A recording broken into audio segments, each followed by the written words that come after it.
If being, or God, is the creative source of all energy and thoughts from the ego are a negative form of energy, don't these negative thoughts originate from being? In other words, did God create evil? So let's just look at it again.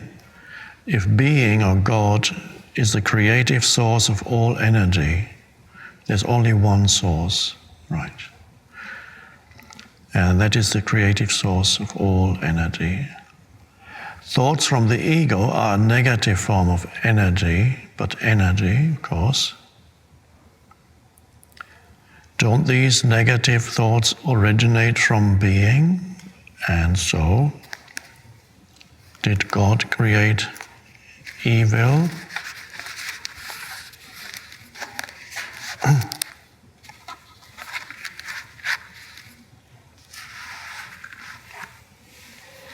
That question, of course, has been similar. That kind of question has been asked and talked about by many philosophers.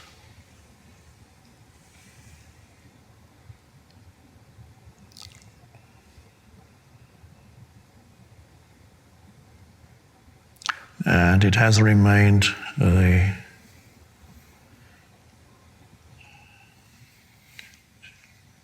kind of stumbling block in Christian religion.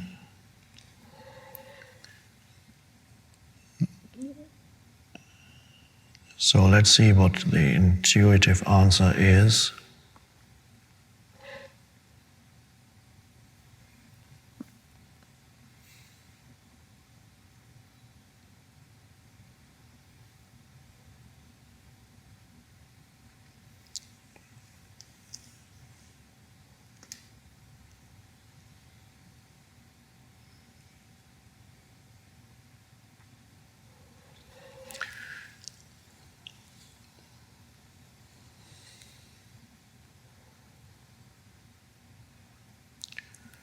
In this sense-perceived universe,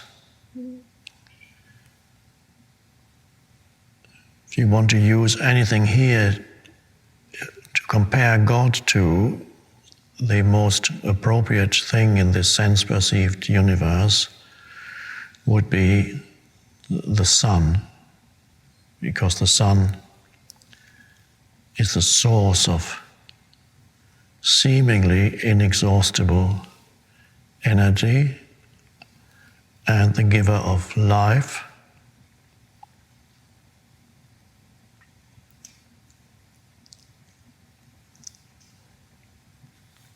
The very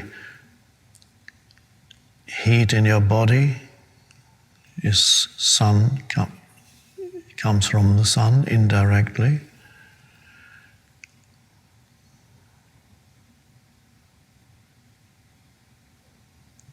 The sun, of course, is not eternal, but compared to the human lifespan, it can be considered as virtually eternal. It's so much vaster.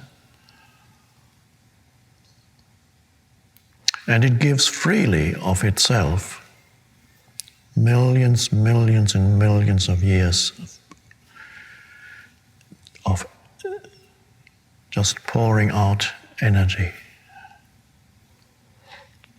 Now let's say the sun is in a process of becoming conscious of itself.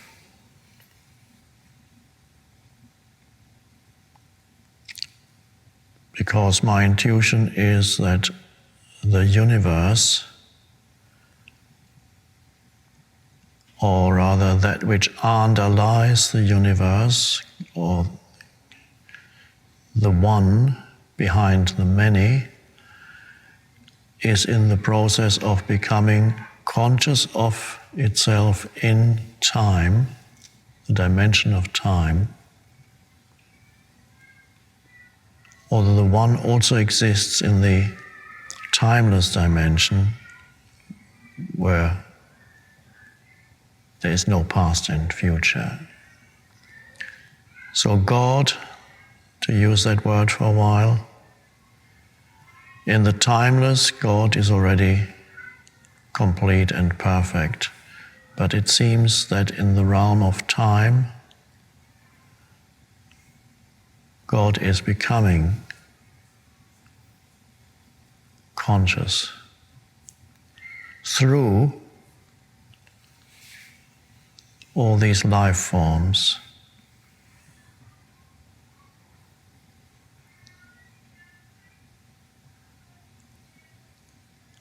Now, if that were the sun,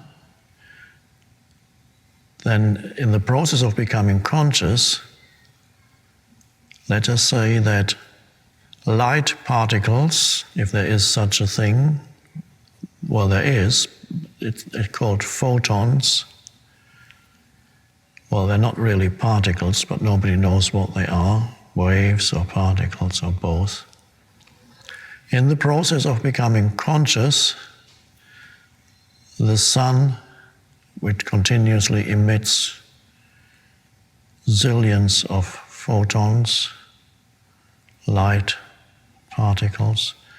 Let's say the individual photon, of course, is part of the process of becoming conscious for the sun.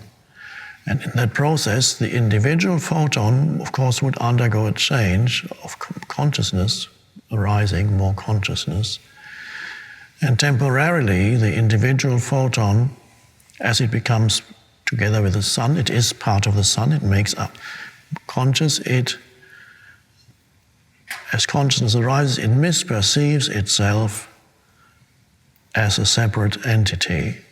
And no longer, because of it's becoming conscious, it no longer realizes its oneness with the sun. That there's a continuum, it's never really loses connection with the sun. And so temporarily, as part of the process of becoming conscious, it believes itself to be separate. It's a temporary thing. And while it believes itself to be separate, it creates all kinds of illusions that reflect the basic illusion of separateness.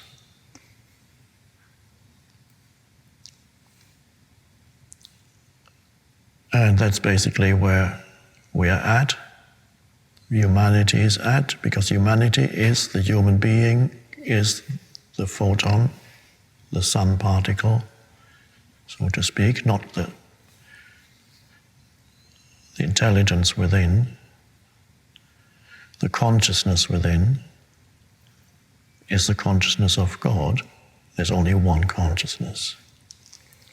And that consciousness, in the process of becoming, the whole becoming conscious, misperceives itself temporarily.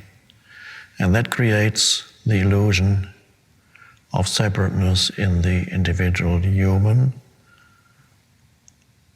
And that creates the illusion of identification with form, which is the illusion of separateness. That's seeing oneself as a separate entity. And the stronger that illusion is, the more that gets reflected in its actions outside, which then become deluded. And that's called evil. Ultimately, in evil, nothing is destroyed. The essence of all life form is eternal. But on its own level, it's not pleasant. From the point of view of the larger whole, it's only a brief dream episode that takes place as the one is becoming conscious.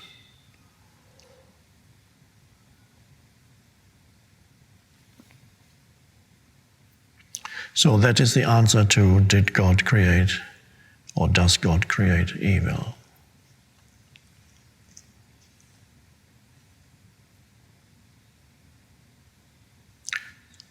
So the teachings that say that evil ultimately is not real, Of course, that is correct.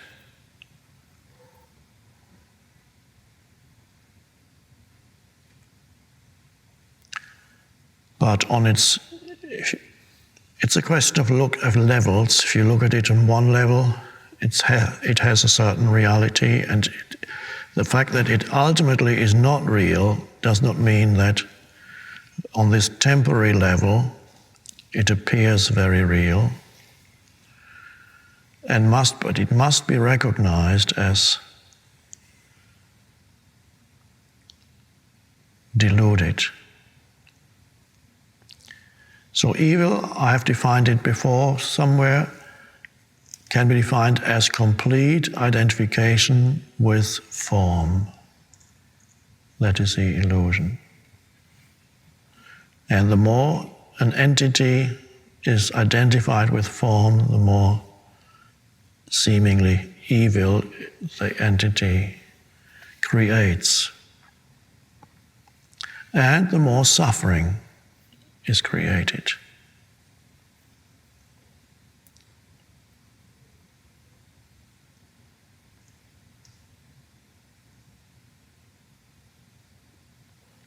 And what's the answer? The answer, of course, is